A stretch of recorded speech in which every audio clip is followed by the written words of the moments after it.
Hi, welcome back to Anime Insights. Today I will recap the anime titled I Parry Everything. The story starts with our useless, pathetic protagonist, a young man called Noor, working hard to clean a small canal for an old lady. Sometime later, he finished the job and the old hag was happy with the result, because now the water could easily flow. She then signed a receipt to him and he left after thanking her. Afterward, we could see Noor carrying several packs at a construction site. Apparently, he did a pretty good job because while his hire was signing him a receipt, he told him that thanks to him, they would have no problem sticking to the construction schedule. However, at that moment, our jack-of-all-trades protagonist heard the voice of a woman crying for help. It seemed the voice came from inside a nearby cave, and Noor immediately ran toward there without hesitation. Once he got inside, he could see a group of knights who were fighting a giant minotaur. A huge flashback then began showing Noor when he was a kid. He was preparing some medicine for his mother who looked sick. He also had to feed the goats, take them to the hill, and take care of the place, since his father went to buy milk and the rest is history. His mother then warned him not to go too far away, to which he agreed. He also told her that he would get a wild rabbit, some nuts, and seeds later. Right after, his mother took a rag and cleaned Noor's face while apologizing for being a useless waste of space, unable to do anything for him. In fact, she wanted him to live the life he wanted. That night his mother died. He made a grave for her and kept taking care of the house and the farm until one day he found a book. At that moment, he recalled some story his worthless father had told him when he was younger. It told the adventures of an adventurer who once with his friends had slain a gigantic dragon. That adventurer had also learned magic spells from an old sorcerer and had broken a curse cast upon a forest. He'd managed to attain a cure-all elixir from the king of the dead. In the end, no matter the predicament, he would raise his sword and strike down evil for the sake of his friends. Of course, those tales excited him, and while he was reading the book, he also remembered his mother's words about living the life he wanted. The next day, he bid farewell to his parents' graves and said he would be leaving for the first time because he had decided to become an adventurer. After a long journey, he arrived at a city and he was astonished after seeing how big it was. Later, he entered it and was amazed by everything inside. After a while wandering the city, he finally arrived at the Adventurers Guild. But the man at the front desk quickly told him that that place was not for kids and asked him to get out. However, Noor didn't back down and said the guards at the gate had told him that he could become an adventurer if he went there. The man then replied that he was going to worry his parents, and our protagonist quickly clarified that his parents were dust. That made the man change his attitude and he finally asked for his name. He then told him that he should go to the training school for different classes. They had never had a kid like him before though. The man then explained that hopefuls wanting to register with the Royal Capital's Adventurers Guild went to take lessons at the Royal Training School. They would basically get training for their job class. In short, if you wanted to be an adventurer, you should acquire some skills first, such as the art of the sword or magic. Noor got excited and decided to go there while thinking that a swordsman could kill a dragon as big as a mountain in a single swing. Sometime later, he had joined a class and was training with a sword when one of his classmates managed to activate a fire skill. A few months later, other students had activated some skills too, and Noor kept training hard with the sword. Nevertheless, at that moment, his instructor told him to stop because there was no use, but Noor begged him to let him try a little longer. However, the instructor refused his request, saying going any further would be a waste of his time. After all, to that moment, the only thing he had learned was parrying to evade an attack. He even recommended him to take another path. Perhaps his talent might be found in another training school. Noor was disappointed, but he didn't give up. Since becoming a swordsman was not possible, perhaps his path would be becoming a warrior. They fought with any weapon imaginable, risked their lives, and became a shield for their allies. Sometime later, he was undergoing the tough training of the school, but after a few weeks, the instructor told him that although he acknowledged his efforts, what he had acquired was a slight improvement in his physical abilities. Moreover, if he forced himself to keep going, he would lose his life. His next attempt was trying to become a hunter, but the result was the same. The female instructor told him that he totally lacked the sense to handle any sort of delicate weaponry. Noor then decided to become a thief, but it was another failure. He couldn't dismantle a trap on a treasure chest, and he couldn't sense anyone's presence. The next stop, becoming a magician. The result? Another failure. Well, it was not a complete failure since he could manage to create a tiny flame. It was very tiny, almost nothing. The instructor was even surprised because it was rare to see people as incapable of magic as he was true, but at least that was better than his previous 2 attempts. Noor then decided to try his luck as a cleric, but although after some time he managed to heal light scratches, it was impressive that he could use low-level healing without being naturally blessed. After spending a full 3-month term practicing at every training school, Noor ended up returning to the Adventurers Guild without learning one decent skill. Unfortunately, the man in charge told him that he couldn't let him register as an adventurer like that. He then returned to his home and told his parents that he truly had no talent for anything. Well, at least he tried hard, let's give him that. However, even at that moment, he wasn't willing to give up. Instead, he decided he should take what he could and train much harder. Noor recalled that his swordsman instructor had told him that if he practiced one skill repeatedly, he might be able to master a new one. Thus, he built a training ground in his house and began to practice his parry skill like there was no tomorrow. 1 year later, he kept training and was capable of evading 10 swords in one breath. He hadn't gotten any new skills but was getting better. 3 years later, he was capable of evading 100 swords in one breath, but no news of a new skill. At that point, he had to admit that at that rate, becoming an adventurer was nothing but a pipe dream. His solution? He decided to train more intensely. He kept hitting the same wall and decided to break it with his head. 10 years later, Noor kept training while realizing he had spent 14 years doing that. At that moment, he could parry 1,000 wooden swords, but he hadn't gotten any new skill. The next day, he left his home again and decided to do one last try. He arrived at the Adventurers Guild, but the man from before was nowhere to be seen. The person in charge was a young lady who was awkward after reading Noor's set of skills. She even advised him to try going to the Royal Capital's class training school, but he told her that he had already been through all of them. In the end, he was about to be rejected again when the man from before finally appeared. It took him a little while, but he recognized our protagonist, who was a young adult at that point. Noor then told him what he had done during all those years and the results he had gotten. The man then explained that there were different ranks of adventurers, S rank being the highest and E rank being the lowest. To be recognized as an E rank, you gotta have more than one useful skill. Unfortunately, Noor didn't have that. However, when our pathetic protagonist was finally accepting he might have to give up his dream, the man told him that there was another way for him to be an adventurer. After all, there was actually something lower than the E rank, the outlying F rank, which was basically unheard of even to the people involved. Nevertheless, there were conditions even for that rank. He would be forbidden from taking any quests that involved killing anything or venturing out of the city to gather items. What he would be able to accept were miscellaneous tasks around the city, and that was about it. In the end, there were very few F-rank adventurers because no one was dumb enough to go to the trouble of becoming an adventurer just to do those requests. I think that man had just met someone dumb enough to accept that. Almost immediately, Noor asked him to register him for that. He didn't care about the conditions or if that job was mainly for beggars. He wanted to register as an official adventurer. The man sighed and yielded, so after a while he gave Noor his F-rank adventurer license. Noor didn't waste time, and after leaving the place, he began to run errands around the city without neglecting his training. The good thing was that all those useless skills he had learned when training in those schools had become quite useful for doing those miscellaneous tasks around the city. In the end, his dream of becoming an adventurer and being of use to people had come true. He also was aware that anything beyond that might be asking for too much. The flashback finally ended and we returned to the moment when Noor encountered the Minotaur. He had only seen those things in books, so he couldn't help but be astonished after realizing that the actual thing was really big. At that moment, the monster began to attack the group of knights in front of him, while they tried to protect a woman who was tied with some magic chains by becoming her shield. Unfortunately, the monster began to kill the knights one by one until only the woman was left.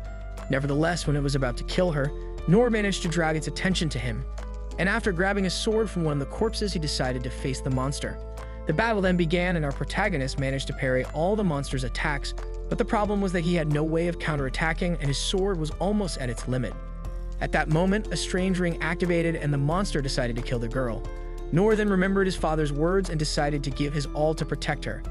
He parried the next attack and his sword broke, but he managed to parry the following attack with the hilt and was lucky enough to create a recoil so powerful that the Minotaur ended up beheading itself with its axe. The magic chains got broken and the young woman thanked him for saving her. Although he refused to give her his name since he was not anyone important, he then left, and after realizing that even a loose cow in the city that wasn't even a demon was such a menace, he decided that he still had more training to do. Lady Lindbergh, who had long silver hair, was showing some respect to the knights that had wasted their life protecting her when a blonde woman who was also a knight appeared beside her asking if she was hurt. Once the newcomer confirmed the other was okay, she kneeled and apologized, saying she should have gone with her. However, Lady replied that there was no point in having an escort for the trials for the fight for the throne. Moreover, she had been the one who insisted on that, which meant that the blonde woman, whose name was Inés, was not at fault. At that moment, another knight, Lord Darkin, appeared and told Lady Lindbergh that they should return to the castle at that moment since Lord Reem would like to speak with her. Later, a silver-haired young man told Lord Darkin that had spoken with Lynn and wondered if a Minotaur had been indeed summoned to the city. That was a demon who resided in the abyss, in the deepest layers of the dungeon. The knight confirmed that it had indeed been the case, and the young man concluded that the whole incident had been someone's doing. Darkin agreed and added that the source was thought to be a ring found on the corpse of a merchant at the scene. Furthermore, when Oaken did his research, he discovered that the magic stone in the ring was of a surprisingly high purity. It was something atypical that you wouldn't find on the market. Darkin then showed the ring to the young man. Afterward, the silver-haired guy said that minotaurs were a threat level a demon, so wealthy folks couldn't just buy something that could trap a creature like that. Darkin then added that Oaken had said the crest left on the stone indicated the ring originated from the magic empire of Doritas. They both knew that Doritas had often provoked them, but at that moment he had become bolder. After all, he had attacked the princess by binding her with the barrier, so they decided to be more careful from that moment onwards, especially since the other part was not even trying to get rid of the evidence, which made the young man think that Doritas was waiting for their country to initiate a war. In the end, Doritas wanted their kingdom's resource, the relics of the Dungeon of the Lost. Afterward, they began discussing the matter of the man who had saved the princess. He had defeated the Minotaur in a matter of seconds with a single broadsword. Not to mention, he had managed to lose the secret's courts that were following his movements. Wow, it seems the man in charge of the Adventurers Guild should quit as a talent scout. Speaking of the devil, the man was drinking something at the Adventurers Guild when Noor arrived. He then informed him that the night before a demon had appeared near the entrance of the dungeon, and since he knew Noor was in that area, he had gotten worried. Our protagonist then recalled that the night before he was being followed around by a shady group of people, but he didn't reveal that and instead told the man that he had been so tired that had gone straight home. The man then told him he had been lucky because even an A rank like him would have died in a fight against that creature. The man also added that the demon had been killed by a mystery man, and Noor thought there were some outstanding people out there. Afterward, when the man was trying again to convince Noor to quit being an F-rank adventurer and find a decent job, Lynn appeared, which shocked all the people present. However, the Sacred Book of Tropes indicates that nothing must be revealed at that point.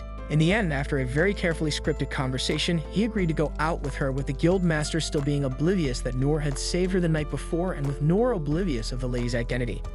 Thanks to her concealment and soundproofing skills, they managed to walk around the city without being detected, and once they got to a more discreet place, she apologized to him for showing up so abruptly and asking him to go outside when he was talking with the guild master.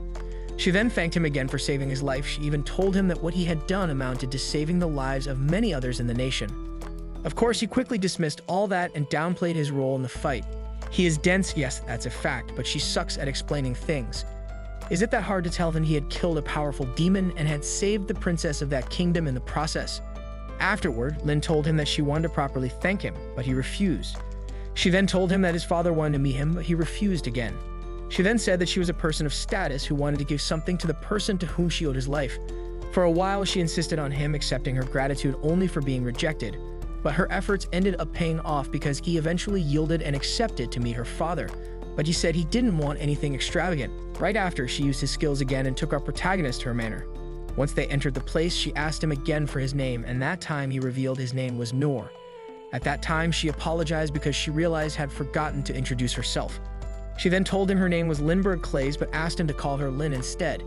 After a while, they met with Inace, and Lynn informed her she wanted to see her father. The blonde knight told her that he was currently in the audience chambers speaking with Reen. The princess then revealed that the man with her was the one who had risked his life to save her from that attack. Inace then offered to guide them to Lynn's father, although she didn't hide the fact that she was wary of him. After a while, they met with a young man called Gilbert, who immediately showed hostility towards Noor for no reason. Luckily, the blonde woman intervened to prevent things from escalating, although she secretly asked him to join them because the more escorts, the better. As for the king, he was telling Reen that Doritas didn't care about the non-aggression treaty or anything. After all, he had already demanded them to hand over all the rights to the dungeon. At that moment, Lynn's group arrived and Reen reprimanded her for having gone outside. She told his older brother that she needed to find the person who had saved her life no matter what.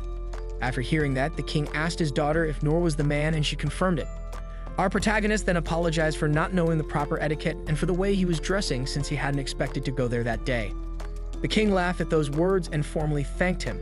The king then tried to reward him, but Noor refused, which put the king in an awkward position. After considering things for a while, the king took a giant sword that was hanging on a wall and offered it to him. Reen was astonished after seeing that, but the king ignored him, saying that at that point the sword had already become nothing more than a mere decoration. Noor finally accepted it and was surprised after realizing how heavy it was. However, he made a last attempt to reject it, but the king refused. Lynn's father then asked Noor to give it a swing, and our protagonist did it after activating his physical enhancement. What he didn't know was that the swing had impressed everybody because he had managed to swing it one-handed. Not to mention, Noor even said the sword was not that heavy, and I would bet a house on that sword being a legendary weapon or something like that. Afterward, the king asked our protagonist to help toughen Lynn up. After all, things were dangerous those days, and he was worried about her. However, he refused and even said that it was not good for parents to interfere too much with their daughters, which almost made Ace burst with anger. Luckily, the king diffused the situation by laughing to show everybody he had taken no offense. Right after, Noor bid farewell to the king and left the hall without knowing he had killed a demon and had saved the princess of that kingdom. However, before he left the place, Ace stopped him saying she wanted to talk to him. The blonde knight then kneeled before him and apologized for her rudeness. Her demeanor hadn't been appropriate for the one who had saved Lady Lindbergh's life. She then explained that her job was to protect the people of the Clays family from all dangers, and that took precedence over the way she treated guests. She then introduced herself as Ace Harness and added that she was vice captain of the Clays family's warrior corps. She also said she was known as the Divine Shield. Finally, she told him that from that moment onwards, she would help him however she could. After all, by saving Lynn's life, he had also saved hers.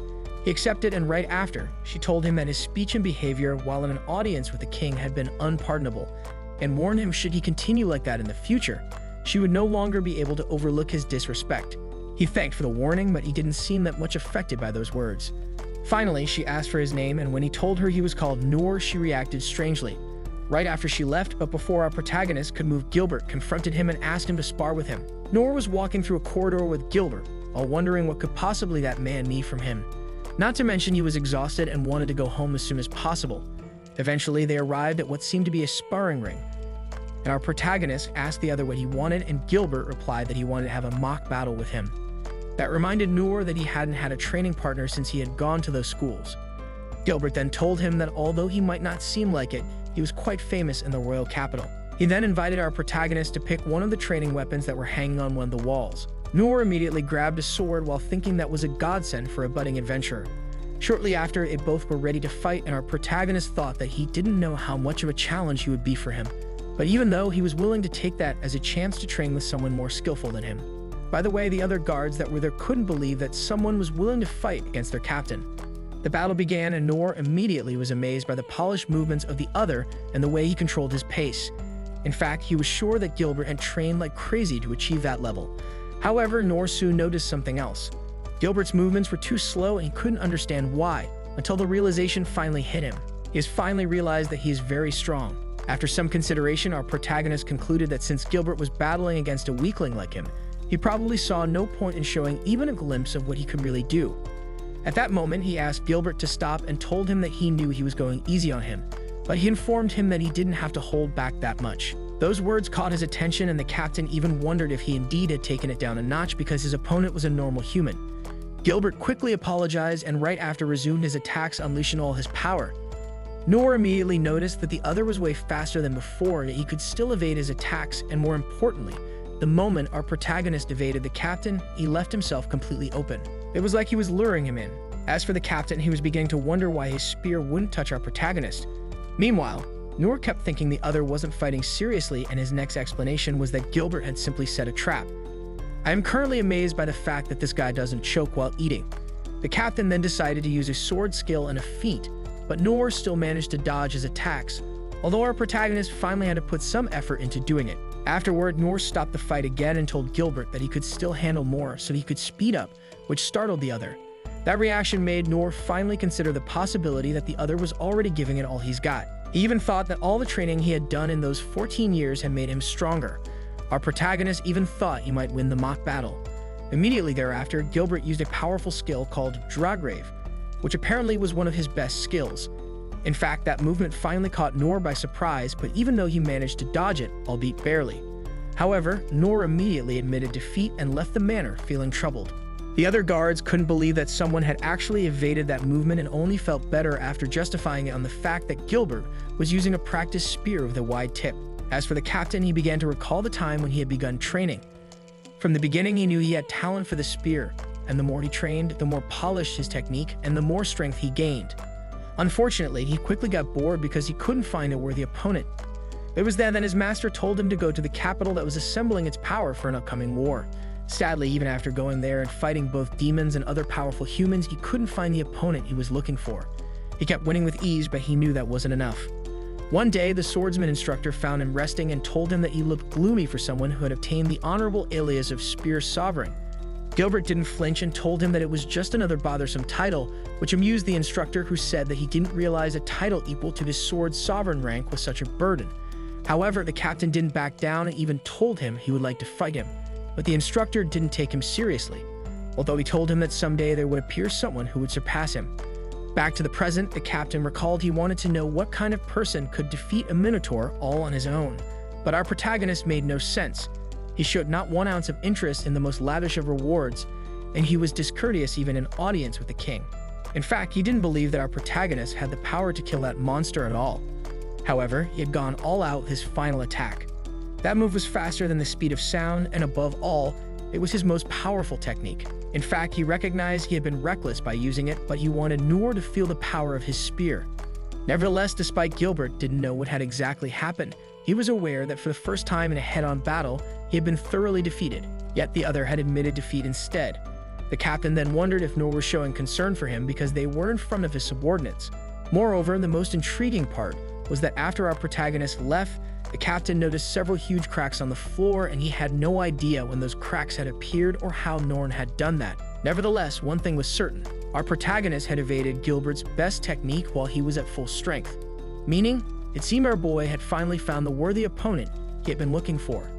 As for our protagonist, he was amazed because that last attack had been outstanding. Sadly, that broke his confidence because after using physical enhancement and feather step to avoid it, he attributed his success at dodging it to the fact that the captain had held back just enough so that he could get away. Otherwise, he would have died. Noor even went as far as to think that Gilbert had gone out of his way to warn him that pride would lead to death.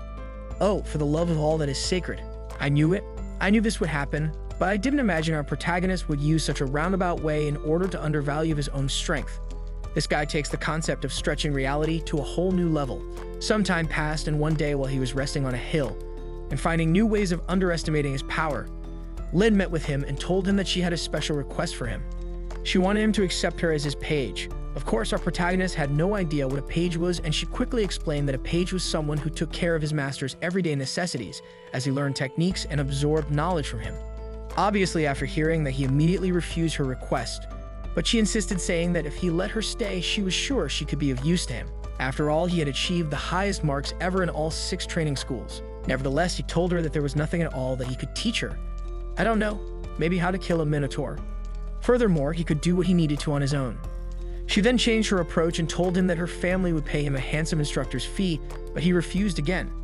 She didn't give up though and began showcasing all her abilities by showing him the most powerful techniques she had learned in the 6 training schools. Yet he still refused her request while thinking that he had mistaken him for a person who was worth learning from. He told her that it had become more and more obvious there was nothing he could teach her. Noor decided to show her reality and used Tiny Flame so she could realize his talent was mediocre. What he didn't know was that Oaken had told her that the size of the flame would depend on how hard you had trained and how well you comprehended the technique, so Lynn was flabbergasted when she saw that Noor's flame was several times bigger than Oaken's.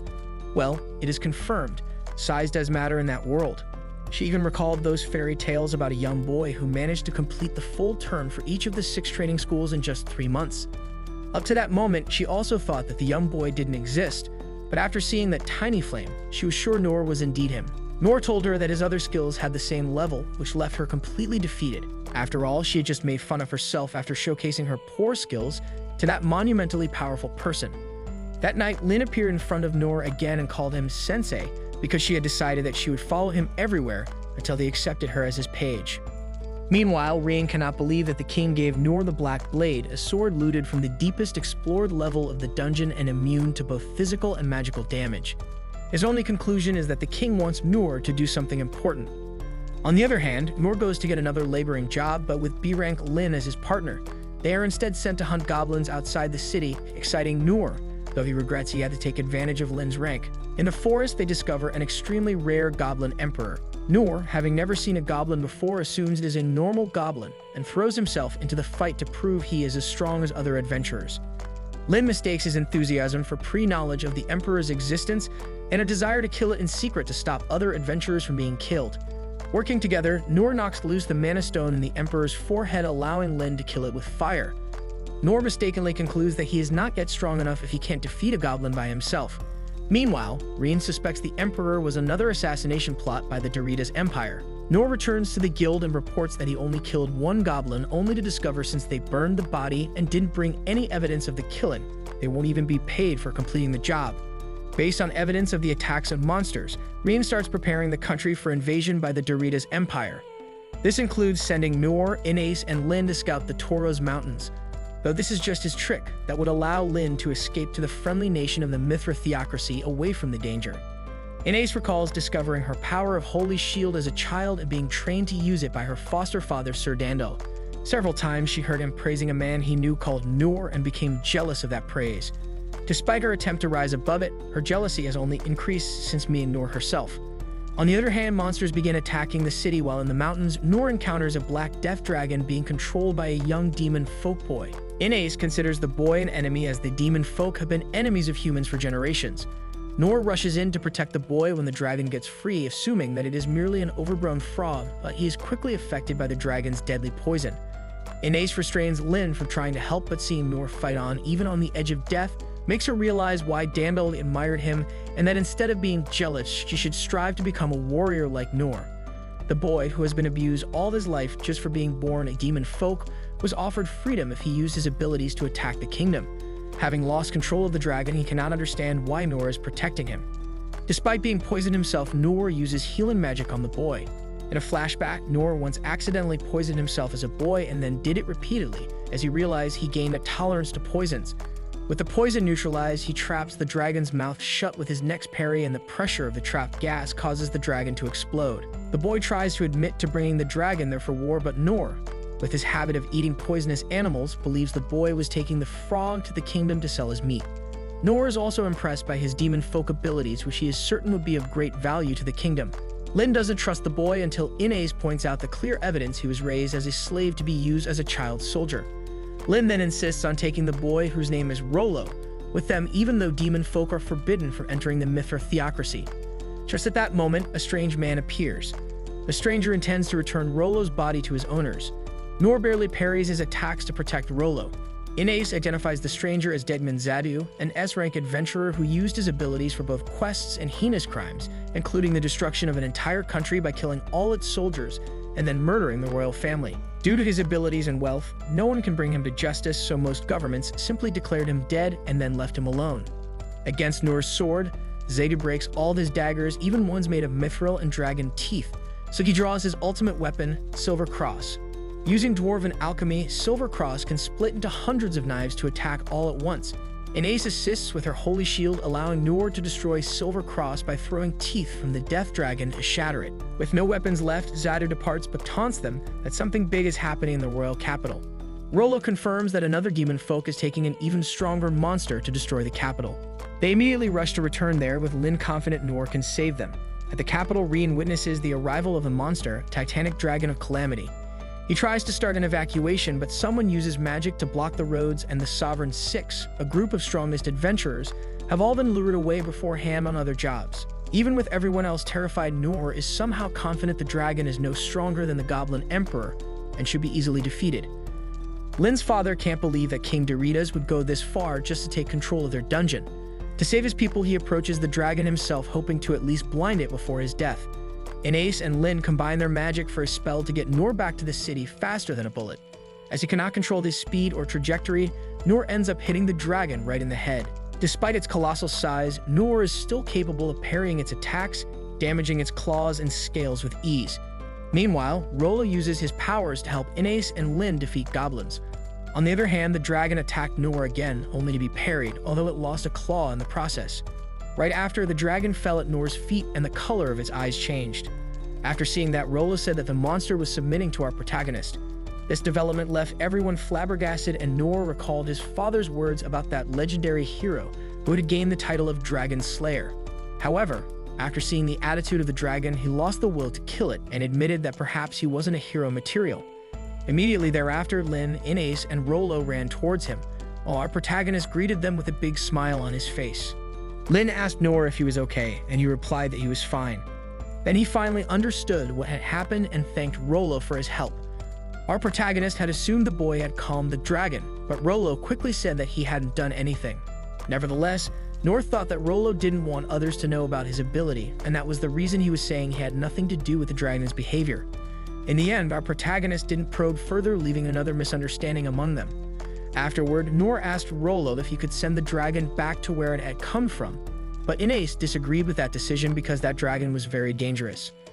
Our protagonist then said that even though he understood that it was better to just kill it there if, at all possible, he didn't want to do it. Of course, Noor was aware that he was being selfish in asking for that, but he asked them to at least consider it. In the end, Lin agreed with his proposal and asked Rollo if he could do it. The kid was hesitant because the creature was very powerful, but Noor whispered to his ear that it was okay because neither Lin nor Inace were afraid of him. He then got closer to the dragon, and after a little while he told Noor that the dragon had said that it would do anything its master ordered, which surprised the others. However, our protagonist kept thinking that the dragon considered Rollo as its master. Noor then asked the kid to tell the dragon to quietly go back to where it had come from and to never harm humans again. After a while, Rollo said that the dragon had agreed with everything our protagonist had asked. Right after, the dragon took off and began to leave the city. Unfortunately, at that moment, a magic beam hit it and the dragon ended up falling. Then from a distance, the Emperor watched everything with a big smile on her face while saying that everything couldn't have gone more perfectly. After all, even a dragon that had lived thousands of years was just a stupid beast in the end, nothing more than his pawn. Although he had thought that nothing would have been left of the capital at that point, right after, he ordered his men to begin the attack. Afterward, one of the soldiers used a spell that revealed all the Empire's forces. There were thousands of soldiers heavy armed who were ready to initiate the conquest of the capital. At that moment, a flashback began showing how the Emperor discussed the plans with his officers. A well-known beast tamer had already awakened the Dragon of Calamity and had brought it to heel, which had paid off the high price they had demanded for doing it. Then after the dragon went on a rampage, their forces would march on the royal capital. All foot soldiers would be equipped with magic swords and magic shields, while the elite troops would have magic armor and magic cannons. Furthermore, they would have 3 Aegises, the mobile mana bulwark generation device, and 4 of the ultra-high output mana ray weapon, the Brionac. Nevertheless, when the Emperor was celebrating his victory as if it had already happened, a knight called Randius interrupted him, and after apologizing for being blunt, he said that he didn't see that war benefiting their country in the long run, so he begged him to reconsider. Unfortunately, the Emperor was pissed after hearing those words and mercilessly kicked the knight, saying he had heard enough, and that no one could pose a threat to their empire while they stood at the top of magical technology. That was why they would use that war to make sure the world knew it. Back to the present, the Emperor said that soon, the story people would tell of the Clay's kingdom would be that it was a country of fools who neglected proper upkeep of the Dungeon of the Lost and was led down to ruin by their own selfish greed. Meanwhile, the Empire would be remembered as a humanitarian army that liberated the people from their idiot of a monarch. After all, history did not need multiple storytellers. One truth was all that was needed. Back with our protagonist, he along with Noor, Inace, and Rollo arrived at the place where the dragon had fallen, but they didn't know if it was alive or not. That was why they wanted to get closer to find out. However, at that moment, Lin noticed the army of the magical empire, and that army also noticed them. The Emperor and one of his men quickly realized the princess and the divine shield were among the quartet, and the monarch even guessed that perhaps Inace was the reason why the royal capital had not been totally razed to the ground. After all, she was one of the living legends known all around the world. Nevertheless, the Emperor thought that it was just perfect to have found them because the era where legends ruled had already come to an end. They now lived in an era defined by those of them with wisdom. He then ordered his men to fire the Brionac on the quartet. The Emperor was confident in his strategy because he was sure that even though Inace was the divine shield, the heat of the Brionac would evaporate her into nothing.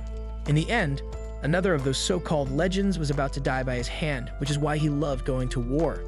Right after, he ordered to open fire, and almost immediately a magic beam, similar to the one that had taken down the dragon, was shot at Inace, who could only helplessly watch it going toward her. Luckily, Noor reacted on time and managed to parry the beam, astonishing everybody including Rollo and Lin, who had previously gone away to take cover thanks to Inace's warning. In fact, the people of the Empire thought that there might have been a misfire due to a problem with the mana condensation process. Of course, the Emperor was pissed with the result and ordered to fire the Brionac again. As for our protagonist, he didn't know what was the nature of that attack, but was amazed by the size of the army of the Empire. Lin then explained that Deratus III had mobilized his troops. There were thousands or even 10,000 of them. Obviously, Noor didn't understand what was happening, and Inés told him that all they could say for sure was that those brutes were there to try and annihilate their kingdom. Lin then said that their army was not enough to put up a fight against those numbers, and the vice captain told her that they couldn't do anything else there, so they should retreat.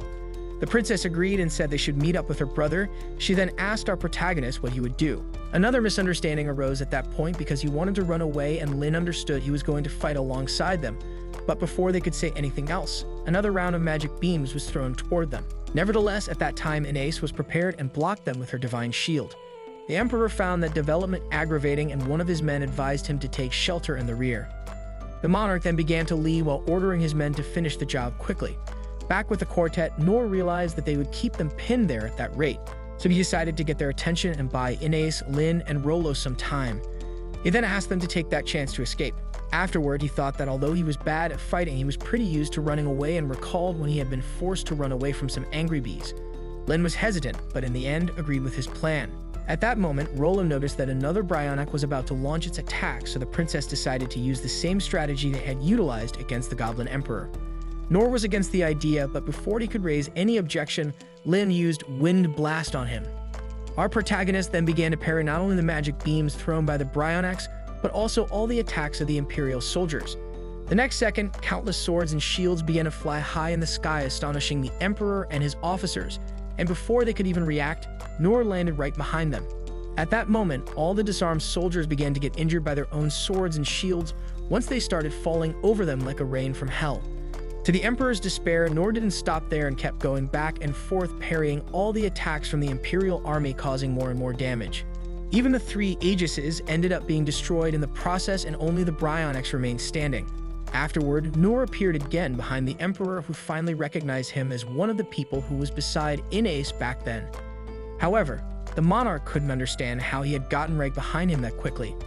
In that instant, our protagonist turned back and looked at him, which caused the Emperor to be afraid because he didn't understand why Noor's attention was focused on him. He even guessed that our protagonist knew he was the Emperor and had turned him into his target. Nevertheless, the monarch then recalled that he had his Kaiser armor and his Kaiser sword, which were both made of orichalcum, so he gained some confidence and decided to fight Noor. However, our protagonist just ignored him and went to destroy the Bryonacs. Immediately thereafter, the huge magic weapons were thrown into the sky and almost killed the Emperor because they landed very close to him. At that moment, desperation began to sink in the monarch's heart because he couldn't understand what was happening. He had 10,000 soldiers who were all perfectly equipped in magic weapons that could both withstand against dragon's breath and kill a dragon. However, all of that had ended up being useless against a single man. At that moment, Noor appeared in front of the Emperor, who was on the floor, and the monarch asked him who was he and why he hadn't killed him yet. It was then that the Emperor noticed the weapon Noor was holding. Right after, the monarch recalled the moment when he had seen it for the first time. That was the dungeon relic that he had wanted above all others, and he couldn't understand why the man in front of him had it. The Emperor also recalled that the sword had been made from an unknown metal, which was why it was supposed to be too heavy for any normal human to carry. He had even heard that King Clays, who was freakishly strong, needed both hands to use it. He couldn't accept there was a person who had surpassed that king, but that was the only way to explain what was happening. That man had crushed the Imperial army by himself. That man alone had been the cause of his despair. The Emperor even theorized that the reason he was still alive was because our protagonist wanted him to endure the torture of humiliation before brutally beating him to death. In the end, he was doing to him exactly what he was planning to do to King Clays. The Emperor couldn't bear the torture anymore, and after pissing himself, he got up, mounted his horse, and began to run away like a madman, while thinking of Noor as the boogeyman. A flashback began, allowing us to see what had just happened while following our protagonist's POV. In the end, Noor was not aiming to destroy the magic weapons of the Empire. He just was parrying again and again the swords and shields that were still falling to the ground to prevent the soldiers from getting their weapons back.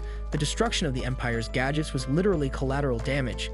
The ironic part was that while Noor was doing all that, he was concerned with the old man who was wearing flashy armor in the middle of the battlefield, thinking that you would get hurt. Little he knew that the old man was the Emperor, a vicious man who had been possessed by a huge fear at that moment after seeing our protagonist crushing his army.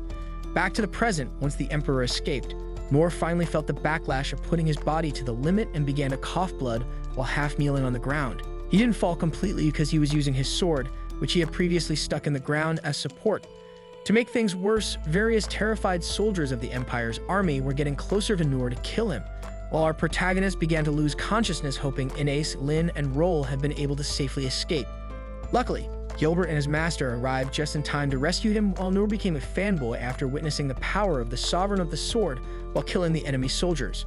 Meanwhile, the healer and the wizard of the Sovereign Six were complaining because Gilbert's master was killing the soldiers since they needed them alive to interrogate them. However, soon the healer got serious and warned the wizard that they should act quickly before another of the Sovereign Six arrived, so both of them joined hands to imprison the remaining enemy soldiers before healing them. Of course, after seeing all of his former teachers in action, Noor doubled down in his fanboy state. After all, he couldn't believe he was seeing them again.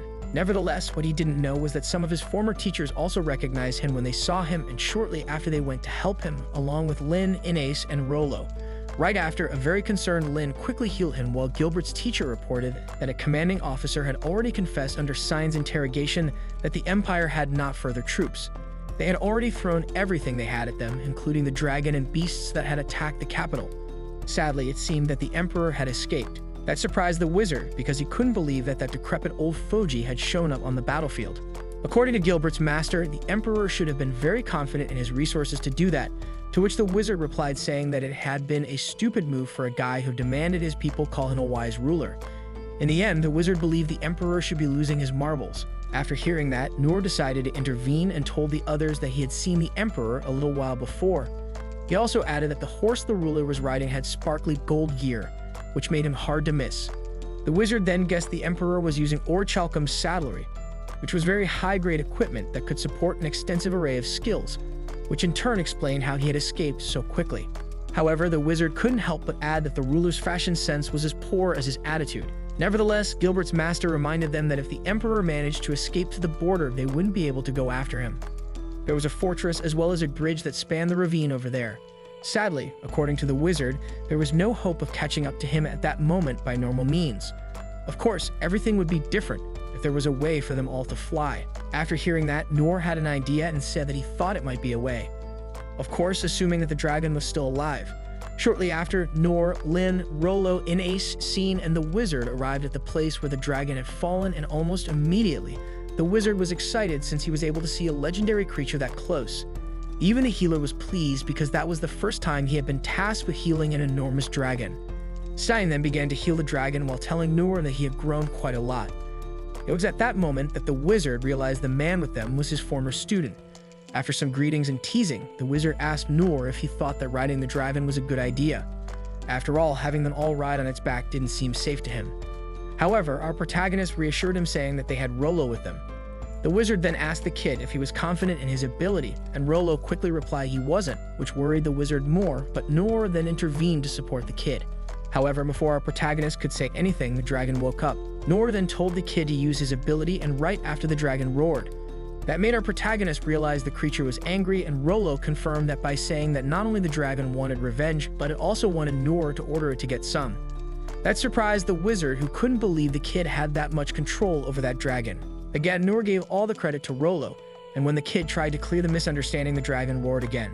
Rollo then said that the dragon wanted to go right away. Noor then told them to get ready, and the first ones to step forward were Lin and Ines, which surprised our protagonist. Lin then explained that no one could talk to the dragon if Rollo didn't go, so Ines and her would guard him. She then asked Noor if he was going to go with them. Noor then began to sweat because he was afraid of heights, like he thought that it would be really awkward if he didn't tag along. After all, he had been the one who had come up with the idea and had dragged Rollo into that, so he ended up saying he would go. Lin was pleased to hear that and said that Noor going with them was like having the strength of 100 people. Sai then said he was also going because he had the responsibility to look after his patient until it was fully recovered. The healer also added that they specialized in diplomacy, referring to Karu, the thief of the Sovereign Six, who had also arrived.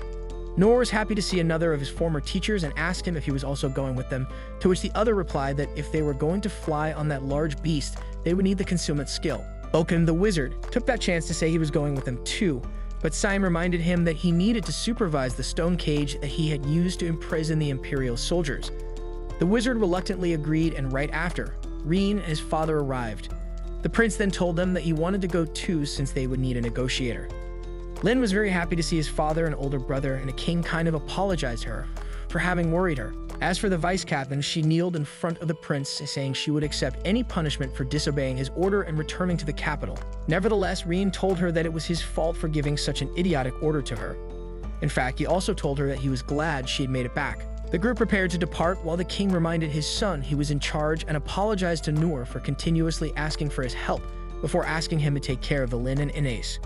While the dragon took off, Dundar asked Sig, Gilbert's master, if he was okay with letting Noor go without telling him something. After all, they had finally found him after all that time.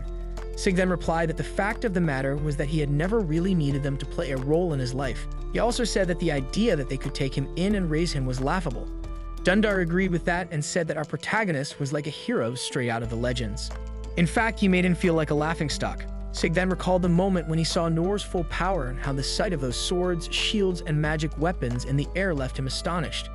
In fact, he was deeply ashamed of his own laziness and thought that he shouldn't have been wasting time thinking he was in any position to teach others. For that reason, he had decided to retrain himself from scratch since he had been made aware of his own shortcomings. After all, he couldn't rest on his laurels and let his sword rust. Dundarg seemed pleased after hearing that and told the other that for a guy who was deeply ashamed, he looked pretty happy. Gilbert's master quickly confirmed the other he was happy due to the spectacle Noor had shown them. After all, after being shown something like that, it was natural to be happy. Sometime later, the dragon kept flying, but there were no signs of the emperor, which made Rien think that perhaps the ruler might have already arrived back at the empire. In fact, they were arriving at the border, and Karuk said that they couldn't recklessly rush past it, so he advised them to consider going back. At that moment, Lin finally found the emperor, but he was already crossing the bridge that signaled the border of the two countries. Karuv also saw him and said that he was getting close to the imperial capital's defenses on the other side of the bridge. He also added that they wouldn't make it back in one piece if they crossed into their territory. They were concealed at that moment, but once they were aware of their existence, the magic would lose its effectiveness. The prince heard the other's recommendation but replied that letting the emperor escape was not an option. After all, they had access to powerful magical tools and could use them to greatly reinforce their military power, so they couldn't give them the time to do that. Lin knew his brother was right, but was a little bit afraid of what might be awaiting them. But Inés quickly intervened and asked permission from the prince to annihilate that entire area. If that was going to be their escape route later, it would be smart to annihilate their defenses while they had the chance. After hearing those words, the princess understood how angry the vice captain was. The royal capital she had vowed to risk her life to protect had been trampled on. Right after, the prince not only permitted her to do it, but he also told her to not hold back. Immediately thereafter, Inés used her full power to destroy the imperial defenses at the border, securing their escape route. Then Rien told her sister that their actions there would determine the course of the war. They were going to keep pursuing the emperor even if that took them to the capital, so he asked her if she was ready for that, to which she immediately replied that she was. She had a strong confidence in the power of all the people who were with her, especially her teacher. What she didn't know was that Noor, who looked very calm from afar, had actually passed out. The emperor finally entered the imperial capital, which was a cyberpunk-styled city. Once inside, he took one of the elevators, saying that the whole situation was infuriating and vexing. Afterward, he arrived at the throne room, and all his officers showed their worries after seeing him in that deplorable state. However, the emperor replied by showing his rage and complaining about his soldiers because he had given them high-caliber weaponry and their performance had been lackluster at best.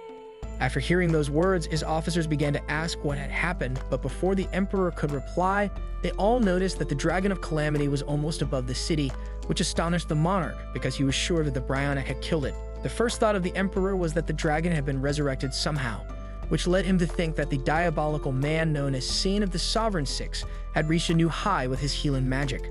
However, that alone didn't explain how they had managed to make the dragon follow their bidding, so the monarch assumed they had some demon folk helping them. Immediately afterward, he demanded his officers to tell him where was the beast tamer, and one of them replied that Master Lude had already left for Serenza. It seemed there was urgent business that required his attention. Of course, that confirmed the emperor's suspicions that the beast tamer had changed sides. He then grabbed that officer who had previously replied by the collar and rose him from the floor while asking him why they hadn't stopped Lude, to which the officer replied that the monarch himself had told them to give special treatment to the beast tamer. The emperor threw the man to the ground and another officer asked him to calm down. But the monarch replied by demanding him to stop standing around like an idiot and come up with a plan to fix that mess, causing the other to leave the hall after agreeing. Afterward, he demanded the rest of the officers to get the Karanas ready, which left them startled. Right after, the officer who had explained the beast tamer situation replied that the weapon was still in the testing stage. The power output remained too high, and the sights hadn't finished being properly aligned. Not to mention it was dangerous to use it in the city. Nevertheless, the monarch replied by reminding them of the disaster that was right in front of their eyes. Even though the officer tried to explain that the possibility of collateral damage was very high, but the emperor cut him off by kicking him away. Right after he commanded them to do it, after all, they only needed one shot to kill the beast. That time, the officers complied. Almost immediately, the Karanos, a huge cannon that was part of the city, began to charge, while the monarch said that was the greatest technological in the empire, developed under the wise leadership of Doritas III, the Light of Judgment. Unfortunately for the empire, Noor managed to parry the cannon's attack, leaving the emperor and his officers flabbergasted because they didn't understand why the trajectory of the attack had changed, and what was worse, the energy beam had spread and had begun to rain down on them. In fact, the new target of that ray was their mana furnaces. To make things even worse, all of his officers decided to leave the command center since they were sure that the city was about to be destroyed, and thus they decided to flee. Right after, the beams destroyed the mana furnaces, making the emperor fall on his knees out of despair. A few seconds before the cannon launched the attack, our protagonist and his group began descending in the city, while Karuf informed them that he had lost track of the emperor. Apparently, there was a thick wall preventing him from pinpointing his location, which made Reen suspect that the monarch had taken refuge in a building made of mana metal. It was then that the cannon fired and Noor woke up almost at the same time. Our protagonist then moved by reflex and parried the beam, surprising everybody. Sadly, due to the impact, he ended up falling off the dragon. However, he used his sword as a shield to destroy the walls and have a safe landing. Meanwhile, the officer who had previously asked the emperor to calm down, who looked more like a knight than an officer, returned with other knights, but rather than help the monarch, they had gone there to kill him since there was no one there willing to obey him. Not to mention that they were doing that trying to fix the mess the emperor had created. Nevertheless, when the knight was about to kill the monarch, Noor landed there and stopped him. Although, when the old man saw our protagonist, rather than feeling grateful, he felt terrified. To make things worse, the knights interpreted Noor's actions as if he was protecting the emperor, so they began to attack him, forcing our protagonist to defend himself. Noor tried to talk some sense into the knights while preventing them from killing the monarch, but the knights didn't listen to him. Not to mention that in order to protect the monarch, our protagonist was giving him an ultimate beating, since that was the fastest way to move him around. Luckily, after a while, the knights managed to explain Noor their intentions. They wanted to offer the emperor's head to the invaders to show them their will to surrender. Right after, Cyan and the others arrived and said there was no need for that. After all, dead men couldn't atone for their crimes. Afterward, Noor left the hall with Lin and let Reen and the others handle the rest. Once they left, Reen said he wanted to talk to the emperor, who was on the verge of tears at that moment. In fact, the monarch began to beg for forgiveness. However, Reen replied by telling him all the crimes he had committed and adding that he was willing to forgive him if he was willing to experience the same amount of suffering the victims of the empire's attack had suffered. Afterward, the prince said that he would like to hold a multinational talk about reparations and ending the war, which was approved by the Circuit of 10, the knights from before. The emperor then asked what Reen meant by experiencing the same suffering, and Sam replied that the monarch would experience their whole pain without dying. After all, he was a healer and the emperor had to participate in the multinational talk. On the other hand, Karu reassured him, saying that even if the emperor lost consciousness during the process, it would bring him back, so the monarch could feel free to cry and scream as much as he liked, which made the old man piss himself. Outside the hall, Rollo was sleeping alongside the dragon while Lin healed Noor's wounds. Right after, he saw the destruction caused by the beams and felt bad about it, thinking that he might have killed some people, but the princess reassured him, saying that the buildings destroyed were mana furnaces, although that would affect the lives of the people in the imperial capital. Sometime later, Reen and the others arrived and told Lin and Noor that everything had been settled, which confused our protagonist because considering how fast things had been solved, he didn't understand why both nations hadn't talked it out from the beginning. As for the emperor, he had abdicated and his grandchild would be chosen to inherit the throne. Right after, the Circuit of 10 arrived and apologized to Noor for the misunderstanding, but our protagonist said it was okay. Although he advised them to reconsider their morals if they thought it was okay to gang up on the elderly like that. The leader of the knights then thanked Noor for having stopped them. Otherwise, their empire would have ended up in a very nasty civil war, so they told our protagonist that in the future, they would spare no expense to assist him. After hearing that, Noor apologized for the destruction he had caused, but Imperial Sorcerer Randius, the leader of the Circuit of 10 and the man the Emperor had ordered to fix that mess, said that he shouldn't worry about it because up to that moment there were no reports of dead or injured, not to mention that the crimes committed by the Empire had been far more serious. Afterward, Noor and the others left, and some time later they safely returned to their country and reported to the king what had happened during their mission. Right after, both the king and the prince thanked Noor for his incredible contributions on the battlefield. However, our protagonist said he didn't want to be rewarded because he did not need anything, which surprised everybody. Nevertheless, the king said Noor couldn't reject the reward because that would set a bad example. Our protagonist then said that he would like the king to help Rollo out because he didn't have anyone to live with. The monarch asked if the kid was a demon folk, and Noor quickly confirmed it before asking the king to allow Rollo to live in the capital while providing him with a normal life, just like all other citizens. Noor also added that since they had previously offered him a house and land before, and they could give those to the kid, plus some clothes and food. After hearing the request, the king agreed but said that for that to happen, the boy would need to become a citizen of that kingdom. So the monarch asked Noor if he was okay with that. Our protagonist then replied that the kid had saved him countless times. Not to mention that the only reason that huge dragon had followed his will was because the kid was with him. At that point, Rollo tried to clarify the situation, but Noor cut him off and added that if not for Rollo, the war wouldn't have ended that quickly. The king then thought that Noor's request was problematic since the holy theocracy of Mithra regarded the demon folks as enemies, which meant that accepting one in their kingdom would cause a rift in the relationships between both countries. Nevertheless, before the monarch could say anything, Noor added that he didn't need anything else, so any reward should be redirected to those who had lost their homes. He even said that the kingdom should be focusing all its resources on that, which surprised everybody. Again, in the end, the king agreed to Noor's request. Sometime later, Rollo was sleeping and recalled what he had thought when he believed he was going to die. The kid woke up right after and found herself in an unknown room. Shortly after, he was in the dining room, and Ines informed him that from that moment onwards he was going to live with her. She then noticed that the kid was lost in his thoughts while looking in the food and pulled him out of his reverie, saying that the food would get cold if he didn't hurry and eat. The kid then began to eat and couldn't stop himself from crying while doing so, since he still couldn't believe he was eating something so delicious. Of course, that touched the vice captain, who told him that no one would take the food from him. The people were working hard rebuilding the capital while Noor walked through it thinking that the destruction had been indeed awful, and wondering if Auntie Stella and the guys at the construction site were okay. Shortly after, he arrived in front of the guild headquarters and was happy to confirm that they had made it through somehow. Right after, he noticed that the signboard was on the floor and quickly grabbed it, thinking it had been a while since he had looked at it. A flashback then began, and we could see a younger guildmaster being shocked after learning that our protagonist had spent a full 3-month term practicing at every training school without being able to get a single decent skill. In the end, Noor left the place after the guildmaster told him that he couldn't let him register as an adventurer like that. Back to the present, Noor thought it had been unbelievable that he had reunited with his former instructors. After all, the last time he had seen them had been 15 years before. Another flashback began, and we could see how was Clay's royal capital 15 years before. There we could see a younger version of Noor asking Sig to train him as a swordsman, to which the member of the Sovereign Six replied by asking the young man if he had a permit from the Adventurers Guild. Noor didn't waste time and showed the permit, and Sig warned him that the training would be very tough before asking him if he was prepared to bear with it. The training began after the first day. Sig predicted that our protagonist wouldn't last more than 3 days. However, 10 days later, the member of the Sovereign Six had to admit that, at the very least, the tenacity of that kid was definitely nothing to scoff at. Later, Noor managed to parry a huge iron ball with a wooden sword, but he injured his arm and dropped the sword, earning a scolding from Sig. Noor then gritted his teeth and grabbed the sword, surprising Sig because the instructor couldn't believe that our protagonist's eyes were still so full of vigor after getting his body and mind put through the ringer.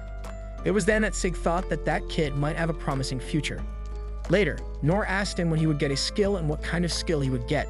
The instructor complied and showed him a powerful skill capable of cutting several leaves by using several moves at a very high speed, leaving our protagonist amazed. Nevertheless, in the end, the one who was shocked was Sig, because not only Noor had managed to see the technique, but he even managed to replicate all the movements, although he wasn't able to move that fast. The instructor then confirmed that with Noor's latent potential, if nurtured properly, he could match or even surpass him. However, 2 months later, Sig couldn't believe that the only skill Noor had managed to learn had been parry. It was frustrating because our protagonist only needed to learn one useful skill. 1 month later, the training ended and Noor wasn't capable of learning another skill. Afterward, Noor began to train with Dundarg, and again he was warned since that training was also tough. Shortly after, the new instructor explained that the role of a warrior was to become the shield for his allies. 2 months later, Dundarg had to admit that the fact of Noor having gotten that far had truly surprised him. Not to mention that he was tough and gutsy, he just needed to learn one useful skill from the instructor to turn him into an invincible shield. 1 month later, the training ended and it was the same story, he couldn't learn a useful skill. Sometime later, he asked Mayan to let him join her training camp and she prepared an impossible test for him so he failed, giving her a reason to refuse, but Noor managed to hit the mark every single time despite the distance, which left her with no choice but accepting him. However, despite accepting him, she still refused to teach him properly and only allowed him to throw stones against the targets while thinking that teaching him properly would be troublesome. Eventually, she gave in and let him use a bow, but that was when the problems started because he was too strong and kept crushing every bow he touched, even the instructor's bow. 3 months later, the training camp ended and Mayan didn't waste time before telling Noor to leave despite he hadn't learned a useful skill. Although in the end, she admitted that even without a bow, our protagonist had already gotten enough to hack it. The next stop was Karu's camp, and unlike the previous instructors, he accepted Noor without hesitation. Nevertheless, although he was capable of passing all the tests during the training, he didn't do it in the spy's way, but in a complete head-on way, which missed the point of those tests. 3 months later, despite Karu acknowledging our protagonist's strength, he had to tell him to go since he couldn't follow the way of the spy. In fact, he even considered extending him an invitation to join the royal capital's intelligence agency in case Noor gave up becoming an adventurer. Afterward, it was Okun's turn, and 2 months after the training camp started, Noor still struggled to use magic, which led the instructor to think that there was no mana flowing through Noor's body in the first place. In the end, the only hope of changing that was for our protagonist to go inside the mana resonance room. Taking that into consideration, Okun let him go inside, but the instructor warned our protagonist saying that he should leave immediately if it started feeling too intense. Sometime later, Okun was informed that Noor hadn't come out yet, and the instructor freaked out because that room drastically amplified all of the human senses, so the thought of one person remaining inside for various days was simply outrageous because that person could end up dead. As for Noor, he was being one with the universe, which astonished Okun, especially when our protagonist told him that he was okay and that there was nothing wrong with his body. Noor even told the instructor to leave him alone because he was close to having a breakthrough, before sending Okun out of the room. Sadly, 1 month later, Noor told Okun that he had only managed to learn one spell before creating a small fireball on the tip of his finger. The instructor then told him that it was amazing that he had only managed to learn that spell. After all, it was rare to see people as incapable of magic as he was. Although the instructor also admitted that given our protagonist's lack of mana, it was actually impressive how far he had gone, especially when he saw Noor casting another tiny fireball with his other hand. In the end, our protagonist was a dual caster, which astonished Okun. After all, the instructor had to spend 50 years to get to that point. Unfortunately, that wasn't enough for Noor to become an adventurer, and that depressed our protagonist a lot. In fact, Okun thought it was a pity because he knew that the kid had so much talent. If only his body was more attuned to magic, he could have been known through the land as an unparalleled magician. Finally, it was Cyan's turn, and the priest asked Noor if he had undergone the rite of blessing when he was a small child, but our protagonist had no idea of that rite. The instructor then told him that only students who had been selected in advance and undergone that rite could train at that school.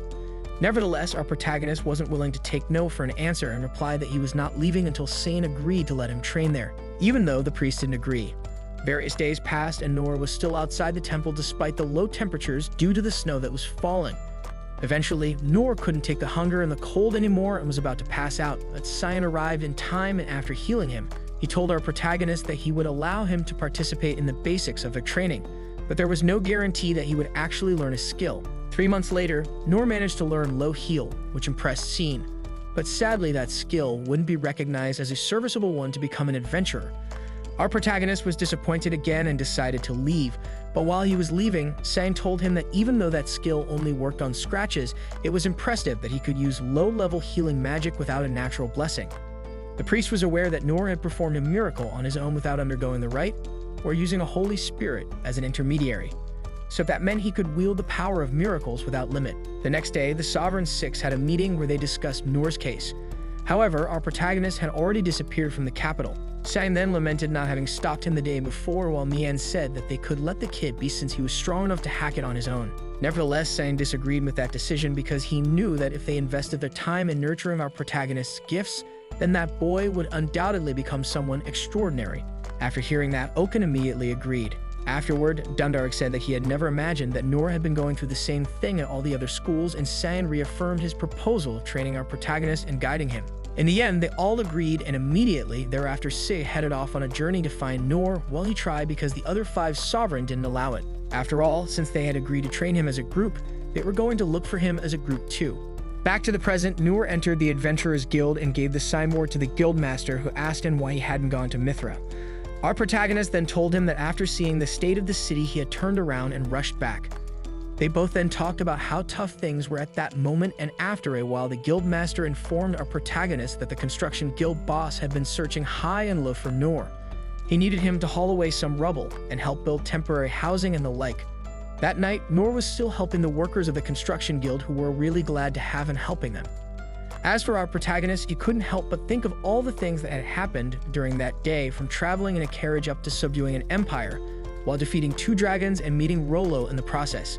In the meantime, the king was telling Rian that the holy theocracy of Mithra had been working behind the scenes with Doritas on the war, to which the prince replied that looking forward, it seemed their days wouldn't be peaceful. Nevertheless, the king said that there were capable people their nation could depend on, such as Gilbert, Inés, Rollo Lin, the Sovereign Six, and of course, Noor. Speaking of our protagonist, he was feeling very hungry since he had worked all night, but luckily the princess gave him a piece of bread so he could eat and keep going. Right after, while he was eating it, he couldn't help but think that he really wouldn't be where he was without everybody's help, although he still hadn't given up on his dream of becoming an adventurer. At that moment, the construction boss asks him for help moving some rubble, but Noor notices that the building next to him is collapsing. Then Noor activates his parry ability and deflects a piece of the tower, saving his bald boss. And that's it for today. For more content like this, please subscribe to the channel.